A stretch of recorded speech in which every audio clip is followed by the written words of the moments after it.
Hello बच्चों, चलिए प्रश्न को पढ़ते हैं। इसमें लिखा है mx तथा my किसी रेडियो एक्टिव विघटन में मूल और विघटनज नाभिकों के परमाणु द्रव्यमानों को निरूपित करते हैं। यानी बच्चों, जो पहले हमारा परमाणु था वो x था, तो उसका द्रव्यमान mx हो जाएगा। फिर विघटन के बाद y परमाणु में परिवर्तित हो गया तो उसका द्रव्यमान my।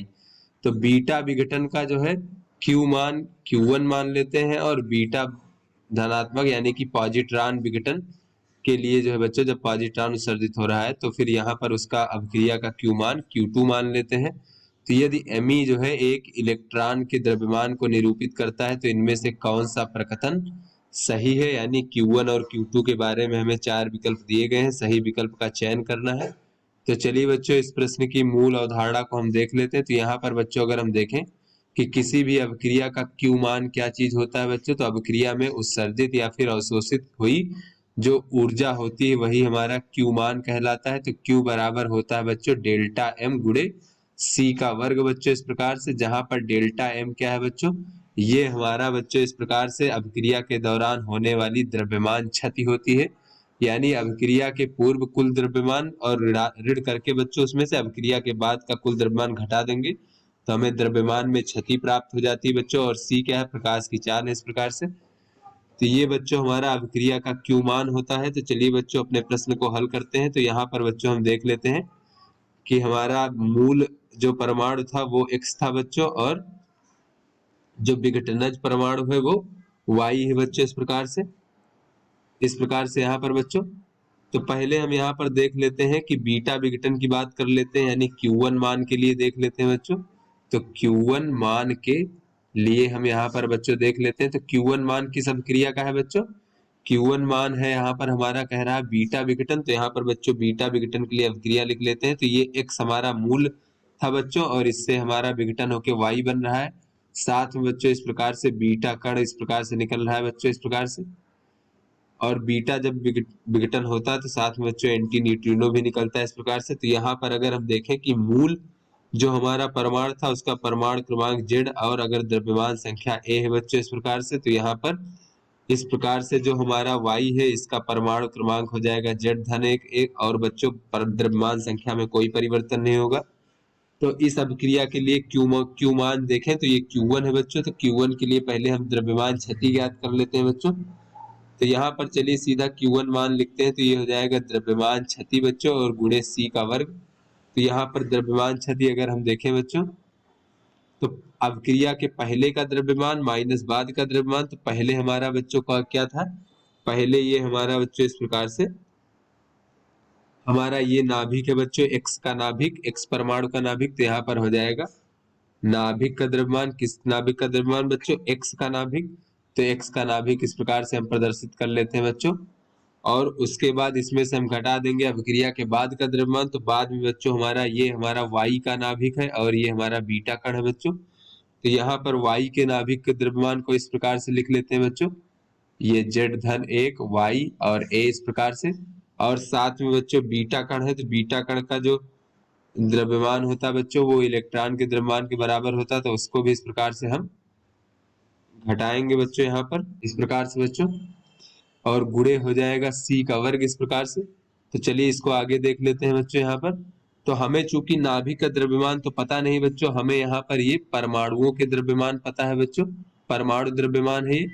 तो यहाँ पर नाभिक के द्रव्यमान में अगर बच्चों हमें परमाणु का द्रव्यमान पता है तो उसमें से अगर हम इलेक्ट्रॉनों के द्रव्यमान को घटा दें तो बच्चों वो हमारा नाभिक का द्रव्यमान हो जाएगा। तो ये इस नाभिक के द्रव्यमान को हम लिख सकते हैं कि X के परमाणु का द्रव्यमान, और इसमें से अगर हम घटा दें इलेक्ट्रॉनों का द्रव्यमान, तो X में कितने इलेक्ट्रॉन है बच्चों, तो जो परमाणु क्रमांक की संख्या होती है बच्चों, परमाणु क्रमांक उतने ही इलेक्ट्रॉन होते हैं। तो बस यहाँ पर बच्चों Z इलेक्ट्रॉन होंगे।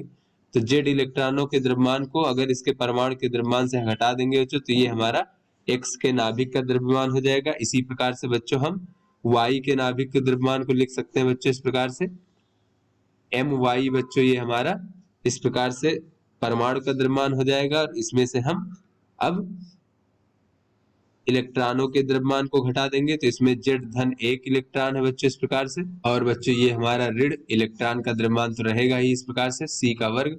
तो चलिए बच्चों इसको आगे हल कर लेते हैं। तो यहाँ पर बच्चों अगर हम देखें तो ये हो जाएगा mx इस प्रकार से, और माइनस का Z-Me और यहाँ पर बच्चों अगर हम देखें तो ये हो जाएगा आगे माइनस का एम वाई हो जाएगा बच्चों इस प्रकार से, और ये धनात्मक हो जाएगा जेड धन 1, और ये भी बच्चों इस प्रकार से हमारा ये धन हो जाएगा जेड धन 1, और ऋण का बच्चों 1 एमी, तो ये धनात्मक जेड एमी हो जाएगा इस प्रकार से।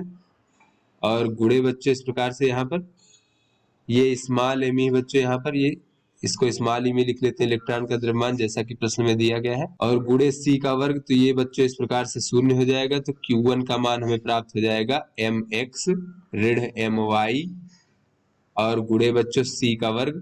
तो बच्चों ये हमारा Q1 का मान प्राप्त हो गया। अब चलिए बच्चों Q2 के मान के लिए देख लेते हैं बच्चों। तो Q2 के मान के लिए हमें पॉजिट्रॉन 6 का समीकरण लिखना होगा बच्चों। तो बच्चों जो पॉजिट्रॉन 6 होता है, तो यहाँ पर हम बच्चों देख लेते हैं इस प्रकार से, ये x से y में हमारा मान लीजिए विघटनज बन गया बच्चों। तो पॉजिट्रॉन बच्चों इस प्रकार से होता है हमारा पॉजिट्रॉन का कण, और इसमें साथ में जो है न्यूट्रिनो उत्सर्जित होता है बच्चों। तो यहाँ पर अगर हम देखें तो पॉजिट्रॉन उत्सर्जित होने पर अगर यहाँ पर बच्चों पहले परमाणु क्रमांक Z और परमाणु द्रव्यमान संख्या A थे बच्चों, तो ये परमाणु क्रमांक में 1 की कमी हो जाती है, द्रव्यमान संख्या में कोई परिवर्तन नहीं होता। तो यहाँ पर जो Q मान होगा Q2 ये हो जाएगा, चलिए द्रव्यमान में क्षति लिख लेते हैं बच्चों। तो चलिए बच्चों अब की बार ये सीधा लिखते हैं कि x के नाभिक का द्रव्यमान कितना हो जाएगा बच्चों, ये हो जाएगा x के परमाणु का द्रव्यमान और ऋण x के इलेक्ट्रॉनों के द्रव्यमान को घटा देंगे तो ये नाभिक का द्रव्यमान हो जाएगा। तो ये हमारा बच्चों अभिक्रिया में पहले कुल द्रव्यमान हो गया। अब इसमें से हम घटा देंगे बच्चों अभिक्रिया के बाद का कुल द्रव्यमान, तो बाद में बच्चों ये हमारा इसका नाभिक है तो इसके नाभिक का द्रव्यमान हो जाएगा, ये हमारा इसके बच्चों परमाणु का द्रव्यमान, और ऋण बच्चों यहाँ पर ये हमारा इसके इलेक्ट्रॉनों का द्रव्यमान इस प्रकार से। और बच्चों साथ में ये हमारा है इस प्रकार से, तो ये इसका जो बच्चों द्रव्यमान होता है, इसका भी द्रव्यमान इलेक्ट्रॉन के द्रव्यमान के बराबर होता है बच्चों, जो हमारा पॉजिट्रॉन कण होता है। तो इस प्रकार से बच्चों अगर हम देखें तो ये भी हो जाएगा माइनस का एमी इस प्रकार से, और गुणे बच्चों सी का वर्ग। तो चलिए बच्चों इसको आगे हल कर लेते हैं। ये हो जाएगा mx minus z m e और माइनस का my बच्चों इस प्रकार से, और फिर धन का बच्चों z माइनस 1 me और ऋण बच्चों me इस प्रकार से, और गुणे c का वर्ग। तो यहाँ से बच्चों अगर हम देखें तो ये Q2 बराबर हो जाएगा इस प्रकार से mx और ऋण my। अब बच्चों यहाँ पर माइनस के जेड me है बच्चों यहाँ पर, और ये माइनस का me है तो ये हो जाएगा माइनस का जेड धन 1 me, और ये जेड माइनस 1 me है बच्चों, तो यहाँ पर माइनस का जो है हमारे पास 2 me एक अतिरिक्त है बच्चों इस प्रकार से। तो इस प्रकार से हो जाएगा, और गुणे c का वर्ग। तो इस प्रकार से बच्चों ये हमने Q2 का मान प्राप्त कर लिया है। तो चलिए बच्चों अपने विकल्पों को देखते हैं। तो यहाँ पर बच्चों जो हमारा पहला विकल्प इस प्रकार से Q1 बराबर mx ऋण my c का वर्ग बच्चों, तो यही हमारा Q1 का मान था। और बच्चों Q2 का मान देखें तो ये है mx ऋण my और ऋण 2 me c का वर्ग, तो ये बच्चों हमारा Q2 का मान है इस प्रकार से। तो अतः बच्चों ये हमारा पहला विकल्प जो है ये हमारा A विकल्प सही विकल्प है। तो आशा करते हैं बच्चों ये आपको समझ में आ गया होगा। धन्यवाद।